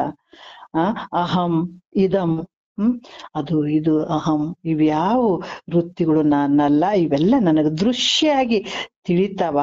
ಆದ್ರ ಇವುಗಳನ್ನ ಇದಿರಿಟ್ಟರಿಯುವಂತ ಸಾಕ್ಷಿ ಸ್ವರೂಪ ನಾನಿದ್ದೀನಿ ಅನ್ನುವಂಥದ್ದು ಮುಖ್ಯ. ಯಾಕಂದ್ರೆ ಈ ಮಾಯ ಅನ್ನುವಂಥದ್ದು ತೋರ್ತದ. ಶರೀರ ತೋರ್ದಂಗ ಆಕತ್ತದ, ಜಾಗ್ರ ಸ್ವಪ್ನ ತೋರ್ದಂಗ ಆಕತ್ತದ, ಇವೆಲ್ಲ ಸುಸುಪ್ತಿ ತೋರ್ದಂಗ ಆಕತ್ತದ, ಮತ್ತು ವ್ಯವಹಾರ ತೋರಿದಂಗ ಆಗ್ತದ. ನಾ ಸಾಯ್ತೀನಿ ಅಂದಂಗಾಗಿ ಅದ ಹುಡ್ತೀನಿ ಅನ್ನಂಗ. ಇವೆಲ್ಲ ಅಜ್ಞಾನದ ಒಂದು, ಅವಿದ್ಯೆಯ ಒಂದು, ಮಾಯೆಯ ಒಂದು ಕಾರ್ಯಗಳು ಇವೆಲ್ಲ. ಯಾವಾಗ ಇದನ್ನ ದಾಟ್ಬೇಕಾಗಿತ್ತಂದ್ರ ನಾನು ಯಾರಿದ್ದೀನಿ ಅಂತ ಮೊದಲು ತಿಳ್ಕೊ. ಇವೆಲ್ಲ ನಿನ್ನಿಂದ ಸಿಡ್ದು ಹೋಗ್ಬಿಡ್ತಾವ, ಮುಗದಾವೈತ್. ನೀನೇ ನೀನ್ ತೆಗಿಬೇಕಂತ ಏನಿಲ್ಲ. ಆದ್ರ ನಾನು ಯಾರು ಇದ್ದೀನಿ ಅಂತ ನೀನ್ ಪಕ್ಕ ತಿಳ್ಕೊಂಡಿ ಅಂತಂದ್ರ ಅದಕ್ಕ ಅವ್ರು ಹೇಳುವಂಥದ್ದು ಏನ್ ಹೇಳ್ತಾರ, ಆರು ನಾನೆಂದು ವಿಚಾರಿಸಿ ತಿಳಿ. ಅದಕ್ಕ ಈ ಸಂಸಾರದ ದುಃಖ ಐತೆಲ್ಲ, ಜನನ ಮರಣ, ಇದ್ರ ಮಧ್ಯದ ಹೋರಾಟಗಳು ಏನ್ ಅದಾವೆ, ಇವೆಲ್ಲವನ್ನ ನೀನ್ ದಾಟಬಹುದು, ದಾಟ್ಲಿಕ್ಕೆ ಸಾಧ್ಯ ಐತಪ್ಪ. ಇದು ಒಂದೇ ಮಾರ್ಗ ನೋಡು, ಮತ್ ಬೇರೆ ಬೇರೆ ಏನಾರು ಮಾಡ್ಕೊಂಡು ಹೋಗ್ತೀನಿ ಅಂದ್ರೆ ಸಾಧ್ಯನೇ ಇಲ್ಲ. ಇದಕ್ ಒಂದೇ ಉಪಾಯ, ಜನನ ಮರಣದಿಂದ ನಿನ್ನ ಬಿಡುಗಡೆ ಆಗ್ಬೇಕಾಗಿತ್ತು ಅಂತಂದ್ರೆ ನಾನು ಯಾರಿದ್ದೀನಿ ಅಂತ ತಿಳ್ಕೊಳ್ಳುವಂಥದ್ದು ಒಂದೇ ಉಪಾಯದ ಕೆಲ್ಸ ದೊಡ್ಡದು ಅಂತ ಹೇಳ್ತಾರ ಅವ್ರು. ಮತ್ತೆ ಇವಾಗ ಟೈಮ್ ಆಗಿದೆ. ಇದನ್ನ ನಾಳೆ ನೋಡೋಣ. ಇದು 3ನೇ ಒಂದು ನುಡಿಯಿಂದ ನಾಳೆ ಮಾತಾಡೋಣ. ಒಂದೆರಡು ಮತ್ ಗುರುಗಳ ಪಾದಕ್ಕೆ ಅರ್ಪಿಸಿ ಹರವು.